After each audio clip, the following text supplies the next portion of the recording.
7:40, it's time for the performance rankings. You know, that wasn't an All-Ireland winning performance. Probably should have won the game based on their second half performance. Is it a step too far to say it was the performance so far of the World Cup? Maybe not. OTB AM's performance rankings with Gillette. I'm scratching my head. That performances was just lacked that intensity. Boom. Right.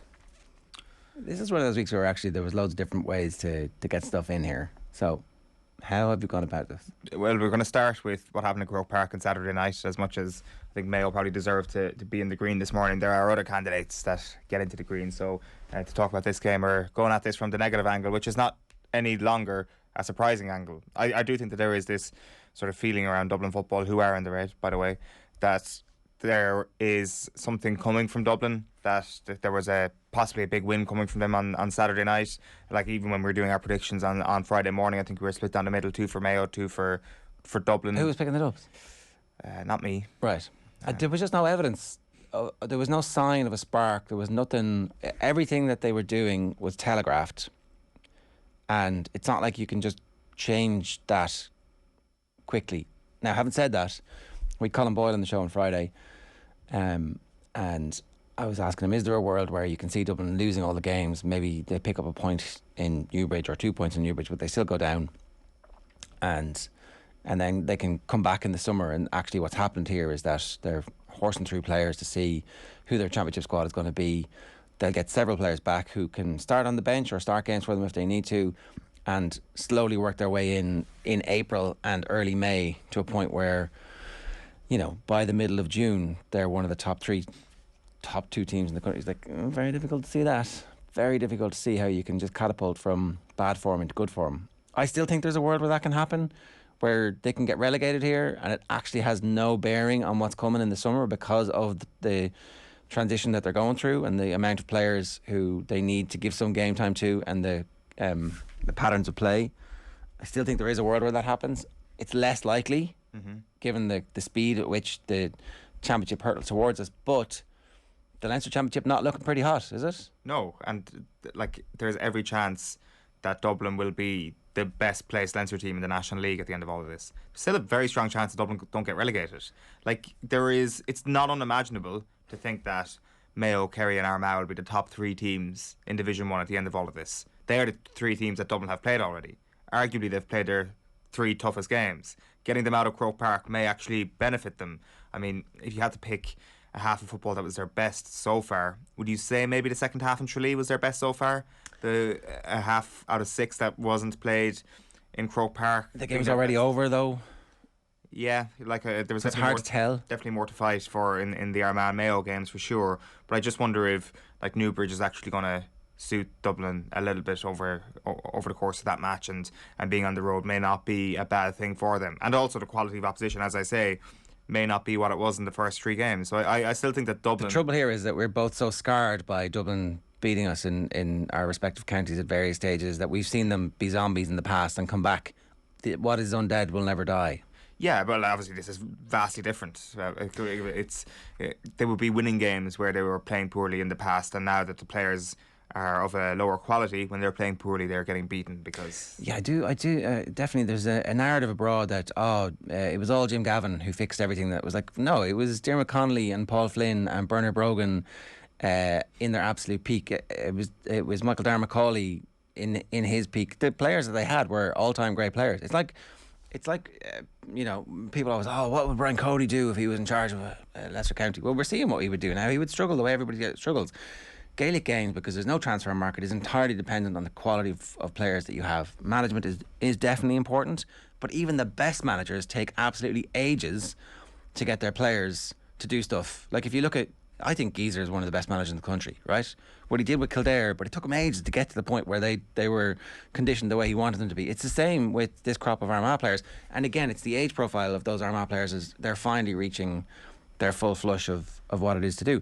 Jim Gavin came in and was obviously a genius at organisation and surrounded himself with great coaches and pushed the game further than it could go. But were Mayo that far away from them? Is James Horan is considered a failure because he didn't beat the greatest team of all time. The narrative is that if Gavin was still in charge, the Dubs would still be the team they were without all of the All-Ireland medals that they lost. And I don't think that's the case. I think that Dessie Farrell's used 50 players, it says in the Examiner this morning. I think that it would be a better version than they are of themselves. I do think that Jim Gavin is possibly the greatest Gaelic football manager of all time. I think it's very hard to argue against that. So Brian Cody was. Yeah. But nobody's making that case anymore because of what's happened with Cody since they're all like, oh, that was just the players. There's also probably a decline when it comes to a manager, just like there are with players. Like there are peaks to a manager's career where you're ahead of the curve, and maybe in time it will just come to be that Jim Gavin is one of the best managers of all time rather than the best manager of all time. I think he is. I think that's it. But like, the Horan didn't have the same group of players. He looked to his bench and was like, oh Jesus, I don't have 5 all-stars to come off my bench today. Until the very end, when obviously the players were at like 36, 35. Yeah, like, and I think that I'm just saying, Desi's taken all the flack for the retirement of all those players or the unavailability of all those players. But if you put all those players back in the team, things would be pretty easy. That's a huge factor. There'd be cohesiveness because they had 10 years of playing together. Like, and we can't completely write off the 2020 All-Ireland as well, that Dessie Farrell did manage to keep everything together. No one gives zero credit for that. In fact, it's possibly even used as a stick to beat him with. It's exactly. like, oh, you rode the Jim Gavin's horse, and that was it. That's how you got it. Like, I do think it's an interesting point you make about James Horan, and like the second coming of Horan has. So was he the second best manager of all time then? Because he drove the best manager of all time to beat his team, like in games that were actually 50-50, where they end up with the ball and the free kick in the last second. Like I don't know. Like, I mean, silly stuff about winning teams win is like, that's not really what happens. Like, a lot of very important decisions go your way in matches. Yeah, like, and Philly's column on Saturday was very interesting, because I actually think that like there was a lot of people who were quite sore after reading it, I suspect. But the Mayo people. Yeah, but that's because there was a lot of home truths in what he said. But I do think that there is a key difference in the eras of Mayo that he's describing. That I do think the second coming of Horan something has changed. And I know that that's probably a stupid thing to say about Mayo, because they lost again last year. And what will happen this year if they get to an All-Ireland final? The Dubs only beat them that year, and Mayo scored 2 own goals. You're telling me that Dublin were this kind of automatic? Like, I think we sit there and we go, oh, you won, you lost, you're a winner, you're a loser. Yeah, and that's it. Yeah. Well, like, that's not what happens. No, but that's what I'm trying to say. I think bad Mayo culture that scored the 2 own goals. It's a complete random fluke. No, well, I do think it's a random fluke. I don't think that it was a bad Mayo culture that lost last year, for example. I think it was Killeen O'Connor getting injured eventually caught up with them in an All-Ireland final, for example. No, they're losers. They're celebrity losers, and that's it, Owen. Yeah. And if you look for anything beyond that, you're a weirdo. Well, yeah, I did the celebrity losers thing was obviously Joe Broddy's line, and I do think that... But everybody believes it. Well, like, it has become shorthand. I do think, though, that, I mean, when you read Philly on Saturday, he didn't resort to calling Mayo celebrity losers. He doesn't, though. I actually don't think that. I actually came away from reading that piece that this is an excellent column, and there's actually a lot of what he's saying here that's not excellent in the headline grabbing. I mean, excellent. I'm sorry. There's a lot here that he's giving us why. Everybody's tuning in for that every week now. 100%. But I actually thought that there was actually decent enough reasons, and honest reasons, why he thought that Mayo have come up short over the last little while, rather than being like, they're celebrity losers, they're never going to win one. I really think that it was obviously it was honesty held beliefs from Philly in that column, but I actually kind of came away with a bit of a greater understanding. I just think that what he was saying about Mayo, I think actually behind the scenes something has changed in Mayo over the last little while. Just from what they're saying publicly, there is more. James Horan is more like Jim Gavin now than he was in his first coming. I think is what I'm getting off that. And I thought they were going to win the All-Ireland last year, and they didn't. Anyway, that's I guess bit of deja vu. Back to Dublin, they were not good on Saturday night. There was someone like Ross McGarry is a shining light for them in a position that they needed a shining light in, and it's going to be a very, very interesting few weeks. Like, as somebody from Kildare, you must be licking your chops at the thoughts of Dublin coming to Newbridge. But I do think maybe if we got over the line against Tyrone from a winning position, there's just a little bit of game smarts, hard to see out a game against, like, that Tyrone team wasn't the Tyrone team that won the All-Ireland. Obviously, they had the 4 red cards and none of those players were available, and they had some injuries as well. So it's right there for you to go and win that game, and they didn't do it. So that was disappointing. Yeah, absolutely. Like, clear signs of progress from what they're trying to do. There's a discernible style and a pattern of play, but ball gets dropped into Niall Morgan's hands. Like, it's actually the winning and losing of the game. There's just been a brilliant block on McCurry. He throws a shimmy and then gets blocked down, and Kildare go up the field, and it's end-to-end stuff. It's like a basketball game. It's brilliant to watch in the conditions. They drop the ball into Morgan's hands, It's a tiny split second of relaxation, and the ball's in the back of the net 8 seconds later. Like, that's big boy football. You get your big boy pants on, and it didn't work. So that's the type of thing that you have to experience, and that's why the squad coming through now, that's why staying in Division 1 is like far more important than what happened in the Championship this year. I don't think they're going to be able to do it at this stage. I think that was their opportunity to get those 2 points on the board and to keep rolling, but It does feel like there's expectation on this Dublin fixture, though. It really does, as if, like... Well, there's a chance there. There's that, and also the home factor, which you wouldn't get in Championship. There's many years of hurt that are welling up inside, and there's an opportunity for them to take it out. But I'm as I said, what is undead will never die. Like, the fact that Dublin do have 50 players to choose from suggests that they have a bunch of players who are at the same level, which is a way bigger number than most other counties, which is still at, like, if the funnel can be, it might take a little bit longer now because there were so few opportunities for players coming through in recent seasons. If that funnel, if there's a clog in the funnel but the right players rise to the top over the next 2 months, like, we don't know how good those players are yet. We haven't seen them. Like, I mean, the chances are that a few of those players over the course of the next little while will come good, and that'll lead to Dublin winning more All-Ireland. I don't think anybody's saying that this is going to be Dublin now wandering through the wilderness for a long, long time. It is for the next little while, and like it's interesting when we think about these sort of potentially these chaos years that we're entering in Gaelic football in general, with regards to unpredictability for All-Ireland champions. This could either be the 90s, where we've got like a decade of like 8 different All-Ireland winners, or it could be a brief pause like we had in 2010, 2011, 2012, where, in football, where you have like, well, it was chaos years in Boko in the 90s, where you have like Cork and Donegal picking up All Ireland's, granted with great teams, and Dublin getting one in the middle. And then out of that just grew this absolute machine in Dublin. We don't know, something similar could happen, or we could be entering 10 years of madness, where if we as I say, you could have half a dozen to 10 counties picking up All Ireland's. I don't know if you heard any of the Saturday panel on Saturday, but Paul Caffrey was talking about the negativity of the Dublin Football Championship and how it was just negative football that they were playing, which is out of sync with how the county game is going at the moment. It's more difficult to find players to fit a style of play that's going to be suitable for it. So I don't know. I mean, maybe Dublin, like all empires, got fat, and this is the period of like, we need to have regeneration and remedial action, and the rose bush needs to be cut back to the stem and for the growth to come again. I don't know. At least there is some doubt about it when there hasn't been doubt about it. Given the resources that they have in terms of a playing pool, you would assume that they will fix it quicker than most counties will be able to fix it. How many how many managers of entry-county teams went to bed last night thinking we have a chance of winning Sam Maguire? And how much is it linked to Dublin? Way more than has happened at any point in the last decade, you would say. I would say so too. I would say it's in double figures, and like some of them may be completely deluded. But I think it's all Division 1. And I think Derry must be thinking, Derry and Galway as well. Yeah, like we have a chance here. We actually, if we just go on a bit of a roll and the fixtures open up for us, who are we going to fear? Who are we going to fear? Yeah. In what circumstances? Okay, we will game plan for everybody, but the teams who we know have the ability to retain the ball against us for 10 minutes, kill us, like goal scoring, rapier thrust, where's that team? Kerry have it. Like, Clifford seems to be pretty good at football again. Shawnee Shea seems to be pretty good at football again. So, right, we need to move on, but the Dubs are in red and in crisis. If you're a Dubs fan, how much of a crisis do you feel, or is it like, actually, you know what, this is grand. We're reading everything you say. We're watching you. We're watching you. We'll quickly move through the other red here because it's the Olympic Games. Like, the Olympic Games has been in red forever, right? I mean, has it ever not been in red? Like, this is nothing new. We're not coming on here this morning to say anything new.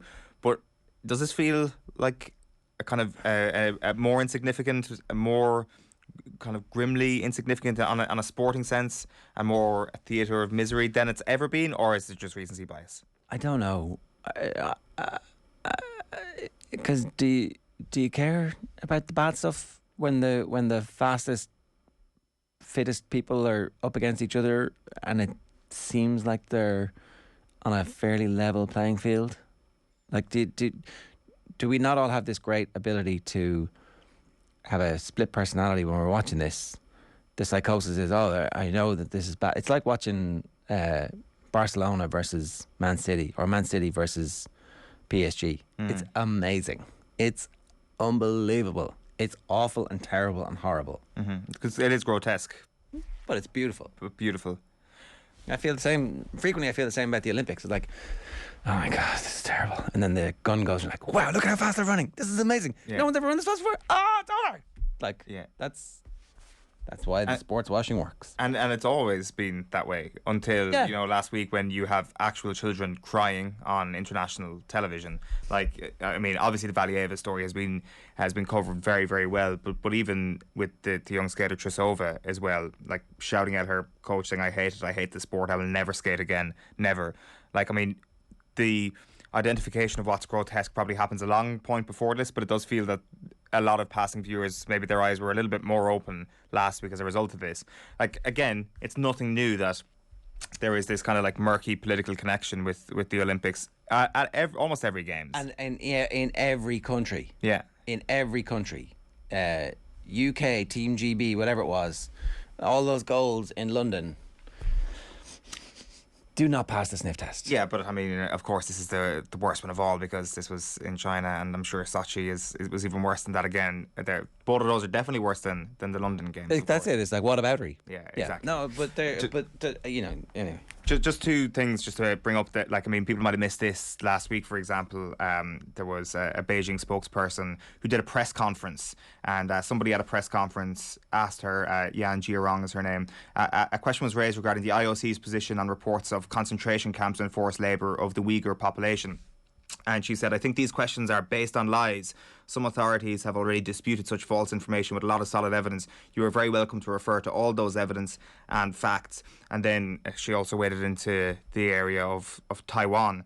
And she said, I have to take a solemn position. What I want to say, there is only one China in the world. We are always against the idea of politicising the Olympic Games, which is, I mean, hilarious after mentioning the idea of one China, which is quite timely when you look at Thomas Bach's empowering closing speech yesterday, where he refers to the Olympic Games as something that gives us stronger than the forces that want to divide us. You give peace a chance, which, I mean, is deeply ironic given the one China scenario is going to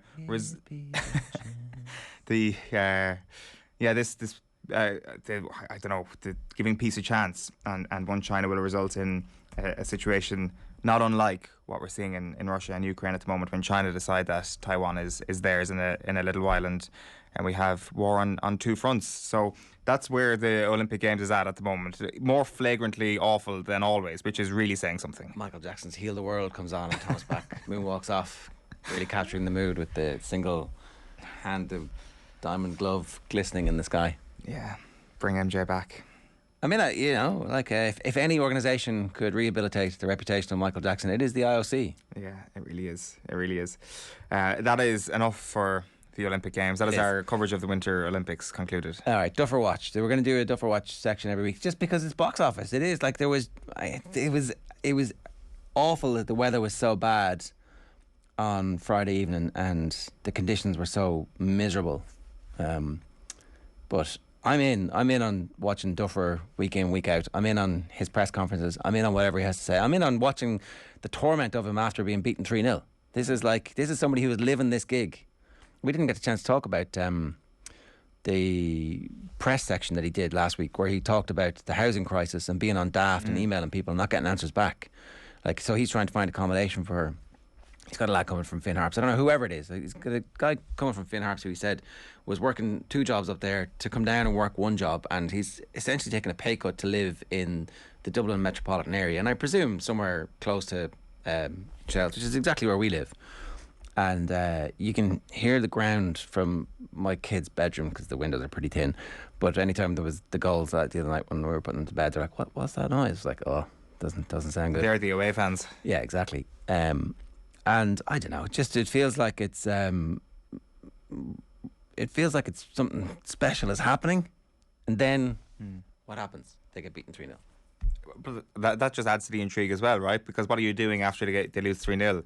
You're not turning off the television. You're waiting to hear what Damien Duff has to say after a defeat, which I actually thought that he was pretty okay with the performance. Obviously not okay with the result.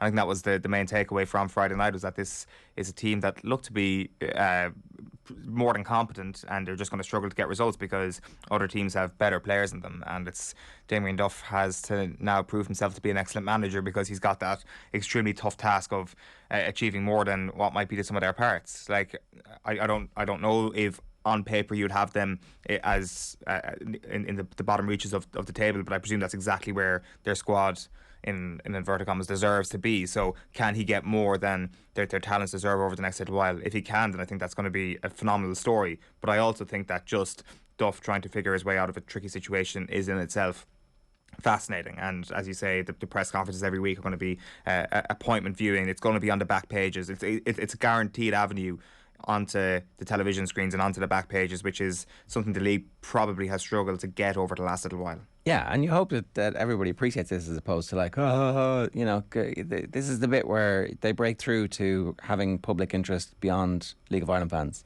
Very important that happens. Jack Byrne's return also helping that. A bunch of other young players. The fact that there's another Rovers kid, we already talked about this, on trial at Hamburg. It's like, well, that's somebody gone from Rovers to City to Inter and potentially Hamburg in the last couple of years. Like, well, the system there is working. That's not a bad system. It'd be great if they could play a couple of seasons for us in the league. But yeah, so that's this week's Duffer Watch. Anything else?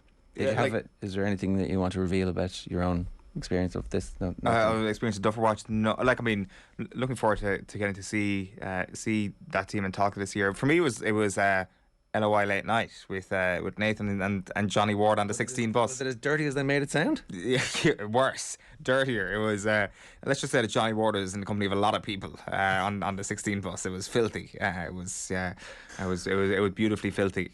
So I just want Johnny Ward on the 16 bus, tuning or I guess phoning in live into LOI late night every Friday night, and I'll be happy. You can get it back on podcast, but this is our Twitter Spaces. It's a live show on Friday nights after the game finish and after we go off air on Friday night off the ball. So that's Duffer Watch at 3. Rory McIlroy is at number 2 here in the green. Rory McIlroy is fast becoming one of the most interesting characters in world sport. When it was like maybe his golf game isn't going to be good enough to match what's going on at the very top echelons, maybe he's not going to be top 10 player in the world, maybe he's not going to really be contending for majors anymore. It's like, no, actually, you know what, I am the moral leader. I have become a moral compass. After so everyone's like, oh, he played golf with Trump, and that comes up in our comments on YouTube all the time. He did play golf with Trump, and then he said he made a mistake and he wouldn't do it again. It was something that he learned, and he clearly engaged with the feedback and the commentary around that, and started to just do a bit of reading outside. And it turns out they were all doing a bit of reading outside. It turns out Phil Mickelson knew exactly what was going on in Saudi Arabia. So if you missed this, right, last week, I don't know how you missed it, but maybe you did. It was last Thursday. Phil Mickelson speaking to Alan Shipnuck. Shipnuck's got a book out, and this is the early extracts of it. Here is a direct quote from Mickelson. "We know they have a horrible record on human rights. They execute people over there for being gay. Knowing all of this, why would I even consider it? Because this is a once-in-a-lifetime opportunity to reshape how the PGA Tour operates. They've been able to get by with manipulative, coercive, strong-arm tactics because we, the players, had no recourse. As nice a guy as PGA Tour Commissioner Jay Monahan comes across as, unless you have leverage, he won't do what's right. When the Saudi money has finally given us that leverage, I'm not sure I even want the SGL to succeed. But just the idea of it is allowing us to get things done with the PGA Tour."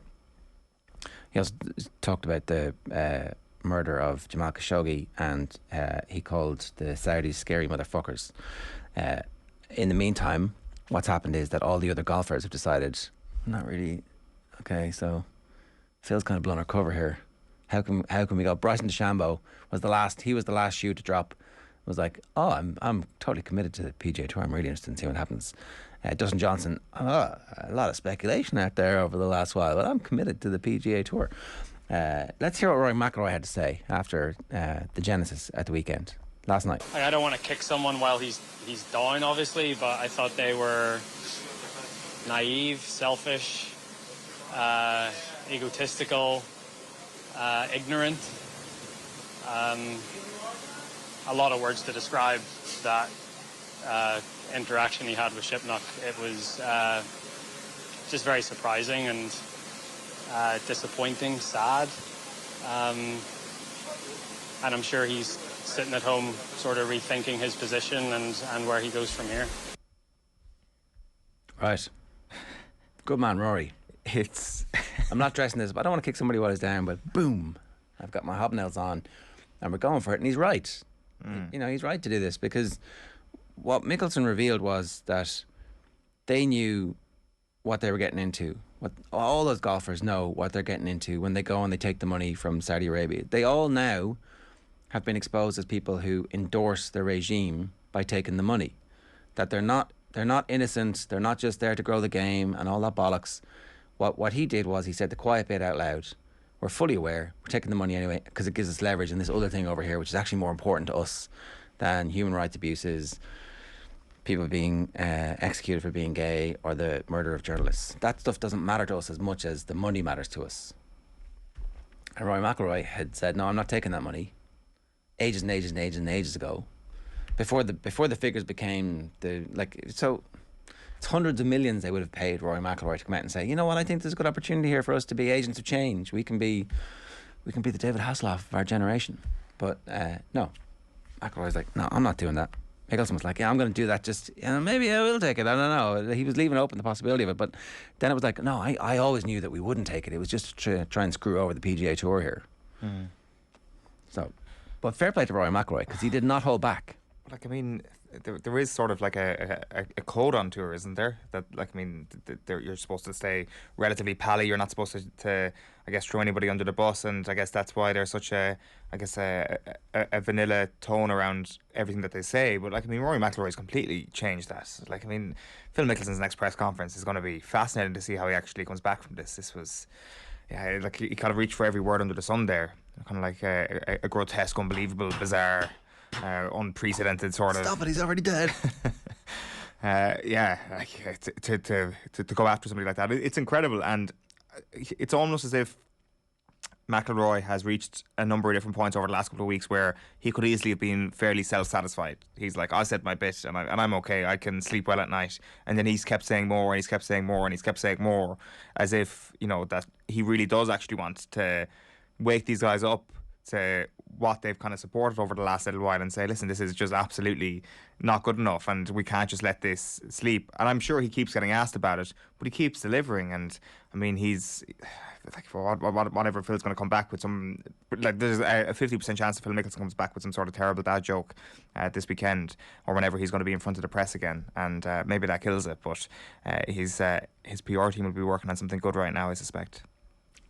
They're going to earn their money this week. So Rory McIlroy in the green. Could have put Phil Mickelson in the red, but Rory McIlroy's triumph in that instance is far more important than Mickelson. Who else? Last one for us in green? Harry Kane, Spurs. That performance on Saturday in what was, I think was the game of the season, because of like, I mean, it's easy to get carried away with the personalities on the sideline, but Conte against Pep is a pretty good encounter. And I know that we've seen a mirror image of this in the past.